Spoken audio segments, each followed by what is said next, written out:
Today I want to educate you on the difference between principal and interest versus interest-only loans. We're going to use $1 million purchase price because it makes math easy when you're doing a 20% down purchase, and that's a $200,000 down payment, okay, leaving you with an $800,000 loan. Now, both of these options can be a 30-year fix, so the interest rate is fixed for 30 years.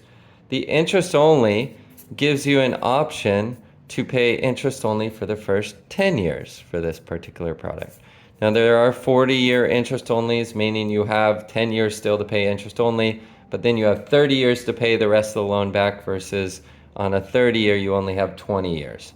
Okay, so the big differences between principal and interest only, it's the interest rate. So 6% we're going to use as our example for today. And then at interest only, we're going to be at 6.5%. So it's usually between 1/4 to 0.5% higher on interest only compared to a principal and interest. The investor is taking a higher risk with you, not paying principal down over time. Okay, so at 6% principal and interest, you're paying the loan down every month. You're going to pay $4,800 or so on that payment, just the mortgage. Now on the interest only, because you're just paying interest only, we got $4,333, leaving you with $467 less in payment for the interest only. So everyone naturally would love to pay less, but it means that you're not making any progress on that loan. 10 years from now, if you keep paying this payment, your loan size is going to be $800,000. Whereas if you're paying principal and interest, you're paying that loan down over time, and you're going to eventually pay it off in 30 years. At year 10, after year 10, you're going to get hit with a big payment. So here on a monthly basis, because now you have 20 years to pay that $800,000 back. So why would you go interest only? Why would you go principal and interest? If interest only, this cash flow is really important to you right now, $467, maybe you have other needs, maybe you have other reasons to use that money. You might choose to not put it into the house, put it into investments, put it into something very important to you. In comparison to here, where your hand is being forced on how much you're paying the loan down. Now, you can always make extra payments on this. Again, you're borrowing at 0.5% higher, so it doesn't necessarily make the most sense to go with an interest only if your plan is to make payments every month that are extra. Where else people might like interest only is if they have lumpy income. So they get big commission checks a few times a year, and then they plan on paying the loan down with bigger chunks at those times. But in the meantime, they love a little more cash flow.